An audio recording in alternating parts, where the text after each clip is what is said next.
전투기 개발에서 무장통합시험은 가장 신중하게 진행되는 과정 가운데 하나입니다. 전투기에 장착되는 미사일, 폭탄, 유도무장은 단순히 장착만으로 운용이 가능한 것이 아닙니다. 고속 비행 상태에서 안전하게 분리되고 항공기의 자세와 비행 안정성에 영향을 주지 않는지를 확인해야 합니다. 이러한 절차를 무장통합 비행시험이라고 부릅니다. 전투기 개발 과정에서는 다양한 속도와 고도, 기동 조건에서 무장을 분리하는 시험이 반복적으로 진행됩니다. 무장이 분리되는 순간에는 항공기 주변의 공기 흐름이 크게 변화합니다. 초음 속에 가까운 속도에서는 충격파가 발생하기 때문에 무장이 예상과 다른 방향으로 움직일 가능성도 존재합니다. 이러한 위험을 줄이기 위해 개발 단계에서는 먼저 지상 풍동 시험과 컴퓨터 해석을 통해 분리 궤적을 예측합니다. 이후 실제 시험기에서 더미 무장을 장착하고 단계적으로 분리 시험을 진행합니다. 초기 단계에서는 저속과 중간 고도에서 시험을 시작하고 점차 고속과 고고도 영역으로 확대합니다. 이러한 과정을 통해 무장이 항공기 구조물이나 날개, 공기 흡입구에 충돌하지 않는지 확인합니다. 한국이 개발 중인 KF-21 보라매 역시 이러한 절차에 따라 무장통합 시험이 진행되고 있습니다. KF-21은 다양한 공대공 미사일과 공대지 무장을 운용하도록 설계되었습니다. 무장 장착 위치와 분리 궤적을 검증하기 위해 실제 비행 시험과 지상 해석이 함께 진행되었습니다. 시험 과정에서는 무장이 분리되는 순간의 영상과 데이터를 정밀하게 기록하고 항공기의 자세 변화와 공력 영향이 분석됩니다. 이러한 시험을 통해 항공기가 안정적으로 무장을 운용할 수 있다는 사실을 확인하게 됩니다. 무장통합 시험에서는 비행 안전관리도 매우 중요한 요소입니다. 시험 과정에서 발생할 수 있는 모든 위험 요소를 사전에 분석하고 대응 절차를 마련합니다. 시험 비행 전에는 안전회의가 열리며 시험 항목, 예상 위험, 비상 상황 대응 계획이 상세히 공유됩니다. 시험 조종사와 지상시험팀, 안전 담당 인력이 동일한 정보를 공유해야 합니다. 비행 시험은 단순한 비행이 아니라 수많은 위험을 통제하는 작업이기 때문입니다. 항공기 개발 사업에서는 비행 안전보고 체계도 함께 운영됩니다. 시험 과정에서 작은 이상 현상이라도 발견되면 즉시 기록되고 분석됩니다. 이러한 기록은 향후 시험 계획을 수정하거나 안전 절차를 보완하는 자료로 활용됩니다. 국제 항공 시험 분야에서는 이러한 보고 체계를 매우 중요하게 다루고 있습니다. 작은 경고 신호가 사고로 이어지는 사례가 실제로 존재하기 때문입니다. KF-21 시험 과정에서도 비행 안전관리 절차가 체계적으로 운영되고 있습니다. 시험 조종사가 비행 중 경험한 미세한 진동이나 경고 신호도 상세히 기록됩니다. 이후 기술 분석팀이 데이터를 분석하고 필요한 경우 시험 계획을 수정합니다. 이러한 절차는 시험기의 안전을 확보하는 동시에 항공기 완성도를 높이는 과정이기도 합니다. 항공기 개발 경험이 많지 않았던 한국이 이러한 시험 체계를 안정적으로 구축했다는 점은 의미 있는 성과로 평가됩니다. 전투기 개발 역사에서는 무장통합 시험 과정에서 예상치 못한 문제가 발생한 사례도 존재합니다.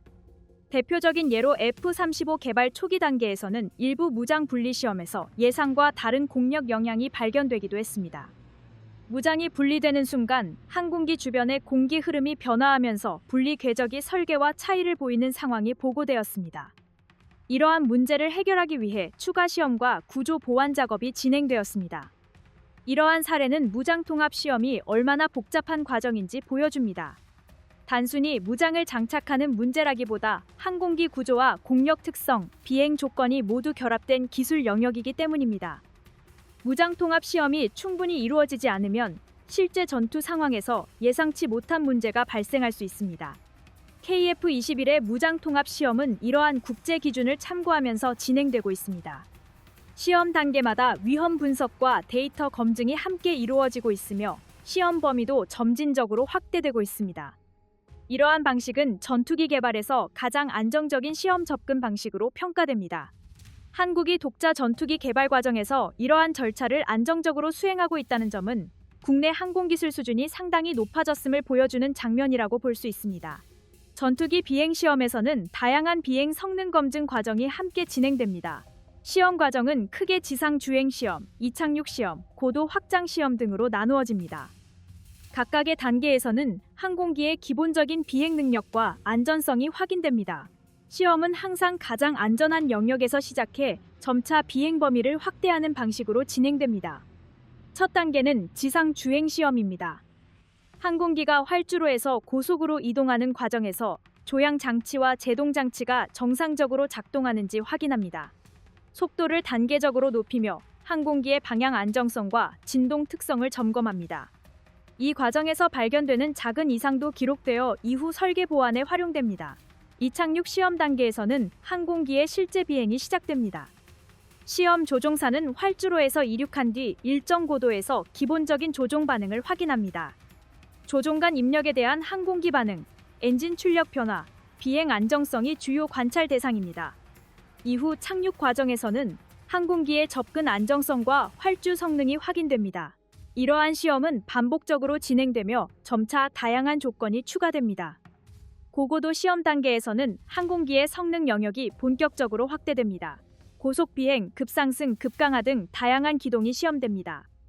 이 과정에서는 항공기 구조와 엔진 성능, 항공전자 장비 작동 상태가 동시에 확인됩니다. 고도와 속도가 증가할수록 공기 밀도와 온도 조건이 달라지기 때문에 항공기 거동도 변화합니다. 따라서 각 고도 영역에서 항공기의 안정성과 성능을 확인하는 작업이 필요합니다. KF-21 보람의 시험 과정에서도 이러한 단계가 체계적으로 진행되었습니다. 초기 시험에서는 저속과 중간 고도에서 안정성을 확인했고 이후 시험 범위가 점차 확대되었습니다. 시험 비행 데이터는 지상 시험팀으로 실시간 전달되며 항공기 상태가 분석됩니다. 이러한 방식은 국제시험 절차에서도 널리 사용되는 방식입니다. 비행 시험이 진행되는 동안 안전보고 체계도 함께 운영됩니다. 시험 조종사와 지상 기술팀은 모든 비행 데이터를 기록하고 분석합니다. 예상과 다른 비행 특성이 발견되면 시험 계획이 즉시 조정됩니다. 이러한 절차는 사고를 예방하는 핵심 장치로 작동합니다. 전투기 개발 과정에서는 시험 결과를 바탕으로 항공기 인증 절차도 진행됩니다. 인증은 항공기가 요구되는 성능과 안전 기준을 충족한다는 사실을 공식적으로 확인하는 과정입니다. 군용 항공기의 경우 국가별 군사 기준과 국제 항공 규격을 함께 고려해야 합니다. 비행 성능, 구조 강도, 전자 장비 작동 안정성 등 다양한 요소가 평가 대상이 됩니다. KF-21 개발에서는 이러한 인증 절차를 고려하여 시험 일정이 계획되었습니다. 시험 데이터를 체계적으로 축적하고 분석하여 항공기 성능을 단계적으로 검증하는 방식이 적용되었습니다. 이러한 접근 방식은 개발 일정 안정성을 높이는 데에도 중요한 역할을 합니다. 전투기 개발 역사에서는 시험과 인증 과정이 예상보다 길어지면서 사업 일정이 크게 지연된 사례도 존재합니다. 대표적으로 F-22 개발 과정에서는 복잡한 기술 검증과 시험 과정이 길어지면서 운용 일정이 여러 차례 조정되었습니다. 첨단 장비가 많을수록 시험 범위도 크게 늘어나기 때문입니다. 이러한 사례는 전투기 개발에서 시험과 인증 과정이 얼마나 중요한지를 보여줍니다. 충분한 시험 없이 성능을 확정하면 실제 운용 단계에서 더 큰 문제가 발생할 수 있습니다. KF-21 사업에서는 시험 절차와 인증 전략이 비교적 안정적으로 관리되고 있다는 평가가 나오고 있습니다. 단계별 시험 데이터를 기반으로 성능 검증이 진행되고 있으며 시험 과정도 계획된 범위 안에서 확대되고 있습니다. 이러한 흐름은 한국이 독자 전투기 개발 능력을 안정적으로 확보하고 있다는 신호로 해석되기도 합니다. KF-21의 해외 수출 가능성을 구체적으로 살펴보면 실제로 거론되는 국가들의 전략 환경과 요구 조건을 함께 분석할 필요가 있습니다. 인도네시아, 아랍에미리트, 말레이시아와 같은 국가는 공통적으로 공군 전력 현대화를 추진하고 있으면서도 전력 운용의 자율성과 장기 유지 능력을 중요한 판단 기준으로 삼고 있습니다. 단순히 최신 기체를 도입하는데 목적을 두기보다 자국 공군의 작전 환경에 맞게 전력을 관리하고 확장할 수 있는 여지를 중요하게 보고 있습니다. 인도네시아의 경우 넓은 영공과 도서 지역을 동시에 관리해야 하는 특성을 가지고 있습니다. 이로 인해 다목적 임무 수행 능력과 높은 가동률이 필수 요소로 작용합니다. KF-21은 공중 우세 임무를 중심으로 하면서도 대지대해 임무 운용을 함께 고려한 구성을 갖추고 있어 인도네시아 공군의 요구 조건과 일정 부분 맞닿아 있습니다. 특히 기체 운용 시간 확보와 정비 부담 관리 측면에서 현실적인 선택지로 검토될 수 있습니다. 말레이시아 역시 비슷한 고민을 안고 있는 국가입니다.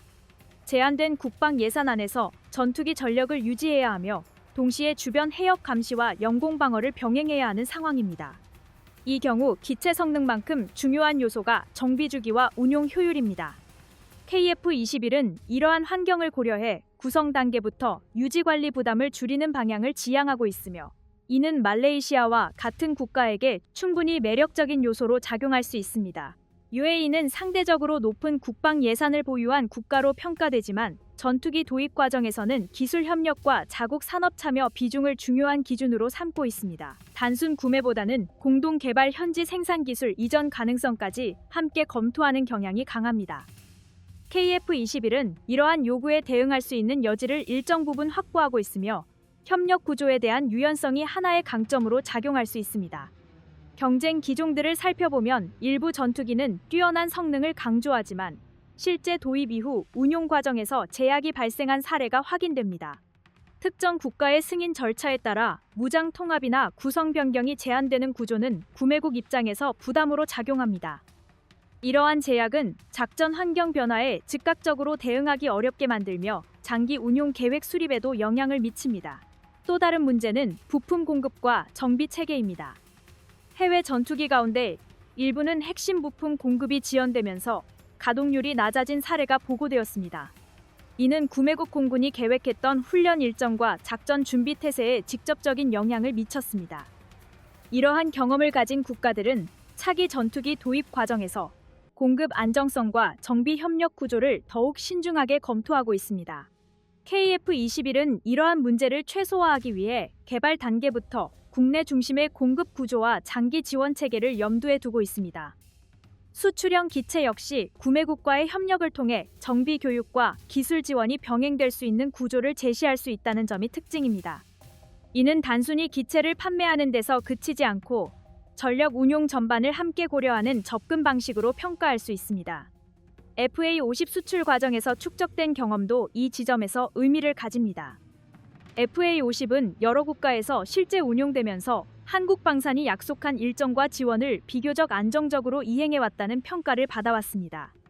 이러한 신뢰는 KF-21이 상위 전력 기종으로 제시될 때 중요한 배경으로 작용합니다. 구매국 입장에서는 이미 검증된 협력 경험이 있다는 점이 판단에 영향을 미치기 때문입니다. KF-21의 수출 경쟁력은 단기적인 성능 비교로만 평가하기 어렵습니다. 기체 도입 이후 수십 년에 걸친 운용 기간 동안 어떤 방식으로 전력을 유지하고 발전시킬 수 있는지가 핵심입니다.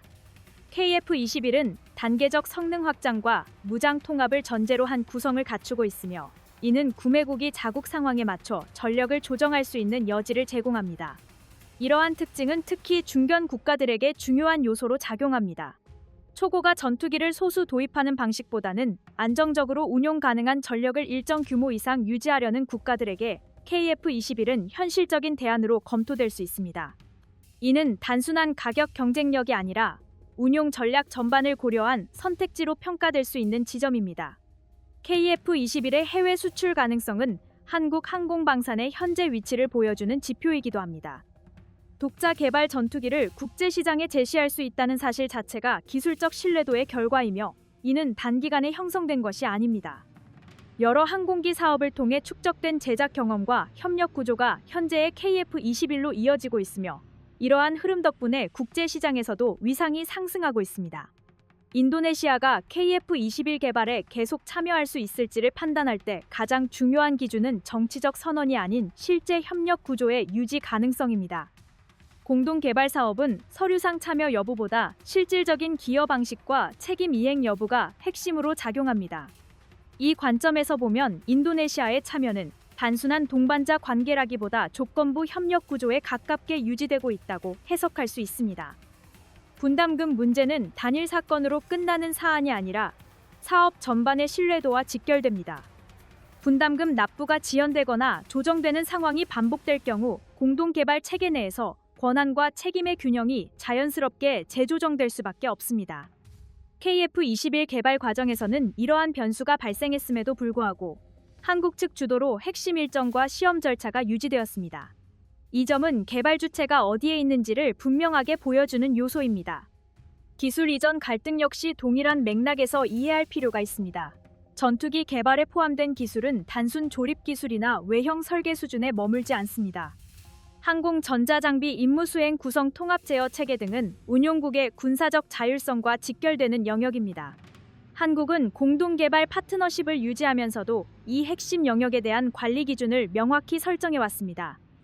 이러한 기준은 개발 안정성과 향후 수출 경쟁력 확보를 위한 현실적인 선택으로 볼 수 있습니다. 해외 전투기 공동 개발 사례를 보면 협력국 간 기술 접근 범위에 대한 합의 실패가 장기적인 갈등으로 이어진 경우가 적지 않습니다. 일부 사업에서는 기술 이전 요구가 반복되면서 개발 속도가 늦어지고 결과적으로 완성도와 신뢰도가 동시에 저하된 사례가 존재합니다. 이와 비교하면 KF-21은 기술 관리 원칙을 비교적 일관되게 유지하면서 개발 흐름을 안정적으로 이어가고 있습니다. 인도네시아가 KF-21 사업에 남을 경우 기대할 수 있는 이점도 분명히 존재합니다.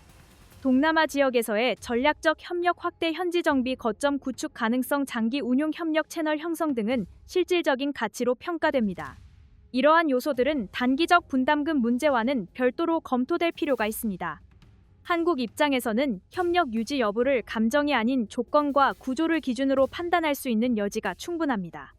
한국 항공방산의 입장에서 KF-21은 단일 기종 개발을 넘어선 의미를 갖습니다. 독자적인 전투기 개발 능력을 확보하고 이를 기반으로 국제 협력과 수출 전략을 병행할 수 있는 단계에 진입했다는 점이 핵심입니다. 이 과정에서 인도네시아와의 협력은 필수 조건이 아닌 선택 가능한 요소로 자리 잡고 있습니다. 개발 일정과 기술 완성도가 외부 변수에 의해 흔들리지 않는 구조가 이미 형성되었기 때문입니다. KF-21이 실제 전력으로 배치되기 시작하면 공군의 작전 구조는 점진적이면서도 분명한 변화를 맞이하게 됩니다. 이 변화는 단순히 신형 전투기가 추가되는 차원이 아니라 공중 작전을 설계하는 방식 전반에 영향을 주는 방향으로 이어집니다. 기존 기체들이 담당해오던 임무 구성이 재정렬되며 각 기종의 강점이 보다 명확하게 구분되는 구조가 형성됩니다. 공군 작전에서 가장 먼저 달라지는 부분은 초기 대응 단계의 구성입니다.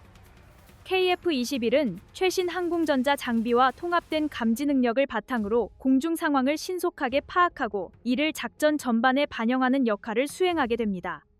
이 과정에서 조종사가 인지해야 할 정보는 보다 정제된 형태로 제공되며 판단 속도와 정확도 모두 향상됩니다. 이는 공중전에서 매우 중요한 요소로 작용하며 작전 개시 단계의 안정성을 높이는 데 기여합니다. KF-21의 배치는 기존 전투기 운용 방식에도 직접적인 영향을 줍니다. 기존 기체들은 주력 임무 부담에서 일정 부분 여유를 확보하게 되며 각자의 특성에 맞는 임무에 보다 집중할 수 있는 환경이 조성됩니다. 이러한 구조는 공군 전체의 전력 소모를 완화하고 기체 수명 관리 측면에서도 긍정적인 효과를 만들어냅니다. 작전 효율성과 유지 안정성을 동시에 고려한 운용이 가능해지는 것입니다. 기지 배치 전략 역시 변화의 핵심 요소입니다. KF-21은 정비 접근성과 가동률을 고려한 구성으로 개발되었기 때문에 특정 기지에 집중 배치하지 않아도 안정적인 운용이 가능합니다. 여러 기지에 분산 배치하는 방식이 자연스럽게 적용되며 이는 유사시 대응 능력과 생존성을 동시에 확보하는 데 중요한 역할을 합니다. 공군은 출격 준비 시간과 작전 지속성을 보다 유연하게 관리할 수 있게 됩니다. 이러한 배치 구조는 작전 계획 수립 방식에도 영향을 줍니다. 공군은 특정 기체에 의존하는 계획에서 벗어나 다양한 기종이 유기적으로 연계되는 작전 구성을 설계할 수 있게 됩니다. KF-21은 이 과정에서 공중작전의 중심축 역할을 담당하며 상황 인식과 정보 공유의 기준점으로 기능합니다. 이는 작전 전체의 일관성을 높이고 예측하지 못한 상황에서도 안정적인 대응을 가능하게 합니다. KF-21 개발 과정에서 축적된 국내 항공산업의 기술력은 배치 이후 운용 단계에서 더욱 분명한 장점으로 나타납니다. 부품 공급과 정비 지원이 국내에서 신속하게 이루어질 수 있는 구조는 전력 공백 가능성을 줄이는 데 큰 의미를 갖습니다. 해외 전투기 운용 사례 중에는 부품 수급 문제로 인해 가동률이 떨어지고 작전 계획이 반복적으로 조정된 경우도 확인됩니다. 이러한 사례와 비교할 때 KF-21은 실질적인 운용 안정성을 확보한 전력으로 평가할 수 있습니다. 공군 입장에서 KF-21의 배치는 단기적인 전력 강화에 그치지 않습니다. 중장기 작전 구성을 스스로 설계하고 조정할 수 있는 기반이 마련된다는 점에서 의미가 큽니다. 외부 환경 변화에 따라 운용 제약이 발생하는 구조와 달리 국내 여건에 맞춘 전력 배치와 임무 조정이 가능해집니다. 자체적으로 개발한 전투기를 중심으로 작전 구조를 재편하고 이를 실제 운용 환경에 맞게 조정할 수 있다는 점은 결코 가볍게 볼 수 없는 변화입니다. KF-21 개발 과정에서 인도네시아의 참여는 단순한 공동 서명 이상의 의미를 지녀왔습니다. 인도네시아는 초기 단계부터 분담금 납부와 기술 인력 파견을 약속하며 개발에 참여했고, 이를 통해 KF-21 사업은 국제 협력 사업의 형식을 갖추게 되었습니다. 이러한 구조는 외형적으로는 공동 개발의 틀을 유지하는 데 기여했으며, 외교와 방산 협력 측면에서도 일정한 상징성을 형성했습니다. 개발이 본격화되면서 인도네시아의 분담금 납부 지연 문제가 반복적으로 언급되기 시작했습니다. 전투기 개발 사업은 장기간에 걸쳐 대규모 자금이 단계적으로 투입되는 구조이기 때문에 분담금 흐름이 불안정해질 경우 관리 부담이 커질 수밖에 없습니다. 그럼에도 불구하고 KF-21 개발 일정은 비교적 안정적으로 유지되었고, 주요 설계 단계와 시험 일정 역시 계획된 흐름을 벗어나지 않았습니다. 이 과정에서 한국 측이 사업 관리와 재원 운용을 주도적으로 조율해왔다는 점은 중요한 특징으로 볼 수 있습니다. 기술 이전을 둘러싼 문제 역시 인도네시아와의 협력에서 핵심적인 쟁점으로 다뤄져 왔습니다. 전투기 개발에 포함되는 기술은 단순한 산업 기술의 범주를 넘어 군사적 가치와 직결되는 요소들이 다수 포함되어 있습니다. 한국은 공동 개발 파트너로서 일정 수준의 기술 공유를 전제로 하면서도 핵심 영역에 대한 관리 기준을 명확히 유지하는 방향을 선택해 왔습니다. 이 기준은 개발 주도권을 유지하고 장기적인 전력 운용 자율성을 확보하기 위한 판단으로 해석할 수 있습니다. KF-21 개발이 진행되는 동안 시험 비행과 장비 통합 과정이 계획에 맞춰 이어졌다는 점은 긍정적인 사례로 자주 언급됩니다. 외부 협력 변수와 무관하게 기체 완성도와 시험 일정이 유지되었다는 사실은 한국이 이미 전투기 개발 전반을 통제할 수 있는 역량을 확보하고 있다는 의미를 담고 있습니다. 이는 공동 개발이라는 틀 안에서도 핵심 의사 결정과 기술 관리가 국내 중심으로 이뤄지고 있음을 보여주는 장면입니다. 해외 전투기 공동 개발 사례를 살펴보면 협력국 간 이해관계 조율 실패로 인해 사업이 지연되거나 축소된 경우가 확인됩니다. 분담 비율과 기술 접근 범위를 둘러싼 이견이 장기간 해결되지 않으면서 개발 일정이 늘어지고 사업 신뢰도가 하락한 사례도 존재합니다. 이러한 흐름과 비교하면 KF-21은 외부 변수에도 불구하고 개발 속도와 방향성을 비교적 안정적으로 유지해왔다고 평가할 수 있습니다. 인도네시아와의 협력 관계를 바라볼 때 중요한 점은 단기적인 분담금 문제만으로 전체 구조를 판단하기 어렵다는 점입니다. 인도네시아는 동남아 지역에서 전략적 비중이 큰 국가이며 항공방산 분야에서도 장기적인 성장 가능성을 가진 시장으로 평가됩니다. KF-21을 계기로 형성된 협력 채널은 향후 항공기 정비 교육 부품 협력 등 다양한 영역으로 확장될 여지를 가지고 있습니다. 한국 입장에서 KF-21 사업은 기술 자립과 전력 현대화를 동시에 추진하는 핵심 사업입니다. 이 과정에서 인도네시아와의 협력은 선택적 요소로 작용하고 있으며 사업의 중심축은 국내 개발 역량에 기반을 두고 유지되고 있습니다. 공동 개발 구조를 유지하면서도 주도권을 확보한 상태로 개발이 진행되고 있다는 점은 한국 항공방산의 현재 위치를 보여주는 중요한 단서입니다.